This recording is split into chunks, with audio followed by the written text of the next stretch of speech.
एक आदमी संतरे तोड़ रहा था, लेकिन उसे बड़ी हैरानी हो रही थी। टोकरी भरती ही नहीं थी। वो पास गया तो देखा, अरे टोकरी में नीचे एक छेद था और तभी आखिरी संतरा भी एक रोएंदार पंजे ने खींच लिया। आदमी ने टोकरी उठाई तो नीचे छुपा था एक प्यारा सा बड़े कान वाला बंदर। बंदर ने तो उल्टा एक संतरा छीलकर आदमी को ही पेश कर दिया, लेकिन आदमी को मजाक नहीं सूझा। वो गुस्से में बंदर को पकड़ने दौड़ा, साथ में फावड़ा उठाया और साथियों को भी बुला लिया। काफी देर तक पीछा किया, पर बंदर का बाल भी न मिला। बस जमीन पर संतरों के छिलके बिखरे थे। तभी पीछे से बंदर की आवाज आई। मुड़कर देखा तो बंदर साथी की टोकरी पर बैठा था। आदमी ने बिना सोचे फावड़ा मारा, साथी धड़ाम से गिर गया। बंदर उठा और चुपचाप आदमी को देखने लगा। फिर आदमी की नजरों में खतरा देख वो वहाँ से भाग निकला। आदमी ने फावड़े से वार किया, बाल बाल बचा। बंदर टोकरियों में छुप गया। 3 टोकरियां थी। एक में बंदर आदमी ने 2 बार गलत टोकरी उठाई, तीसरी उठाई, वो भी खाली। ऊपर देखा तो आंखें 4 हो गई, आदमी और बंदर की। बंदर ने आदमी को धक्का देकर गिराया और फिर भाग खड़ा हुआ। शाम हो गई, बंदर नहीं पकड़ाया। बंदर आराम से घास पर लेटा संतरे गिरने का इंतजार कर रहा था। मजे की जिंदगी। आदमी ने साथियों को चेताया, ये बंदर बहुत खतरनाक है, सावधान रहो। साथी बोला, सबसे खतरनाक तो तू है। इधर बंदर को एक बहुत बड़ा संतरा दिखा। उसके लिए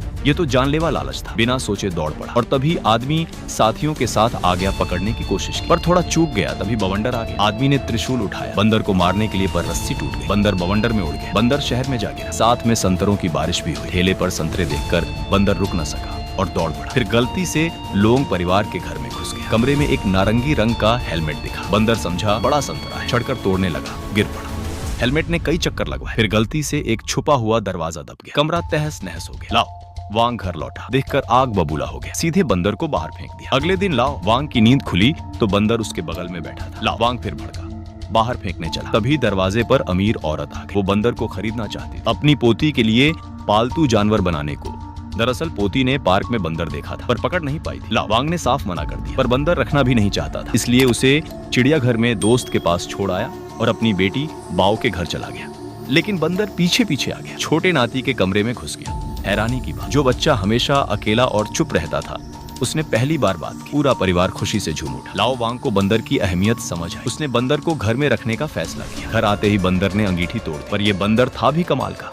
बोलना सीख लिया, बड़े कानों से टेबल टेनिस खेलने लगा, यहाँ तक कि शतरंज भी खेलने लगा। लाओ वांग दंग रह गया। ये बंदर इतना होशियार कैसे? जब लाओ वांग बंदर से प्यार करने लगा, तभी अमीर औरत पोती को लेकर जबरदस्ती घर में घुस आई। मोटी रकम देने की बात कही, पर बंदर ने नाती का ऑटिज्म ठीक कर दिया था। लाओ वांग बेचने को राजी नहीं था। उसने बंदर छुपा दिया, कहा खुद भाग गया। औरत चली गई, पर घर जाकर पोती ने खूब रोना धोना मचाया। औरत ने उसे मनाने को जिराफ तक खरीद दिया, पर लड़की अड़ी रही, मुझे वही बंदर चाहिए। अगले दिन लाओ वांग का परिवार केक प्रतियोगिता की तैयारी में लग गया। वाओ कई सालों से चैंपियन थे, इस बार भी जीतने का पक्का इरादा था। तभी अमीर औरत की नजर पड़ी। उसे समझ आया लाओ वांग ने धोखा दिया था। गुस्से में उसने अपने आदमी को भेजा। वो आदमी केक की दुकान में घुसा, चुपचाप बैग से चूहे छोड़ दिए। चूहे पूरी दुकान में फैल गए। ग्राहक भाग गए। स्वास्थ्य विभाग आ गया, दुकान बंद करवा दी और बाव की प्रतियोगिता की एंट्री रद्द। पूरा परिवार टूट गया। पिता की एंट्री रद्द, पूरा परिवार टूट गया। तभी लाओ वांग को जमीन पर चॉकलेट का रैपर दिखा।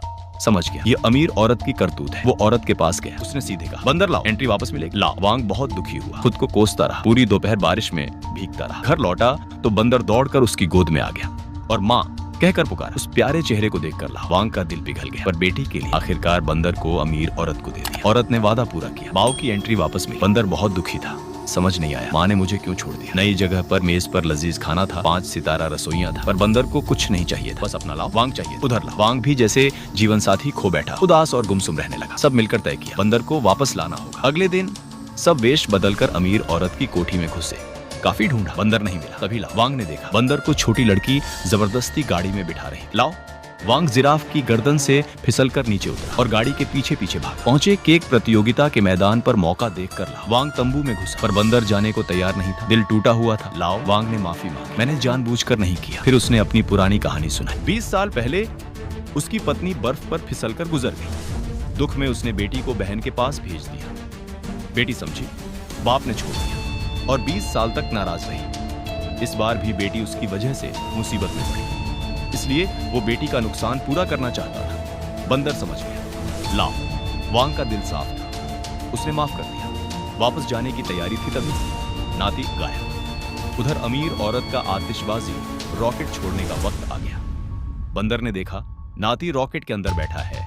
रॉकेट उड़ने वाला था। लाओ वांग तिपहिया साइकिल पर चढ़कर रॉकेट की तरफ दौड़ा, हाथ बढ़ाया, पर पहुंच नहीं पाया। तभी बंदर ने छलांग लगाई, रॉकेट पर चढ़ गया।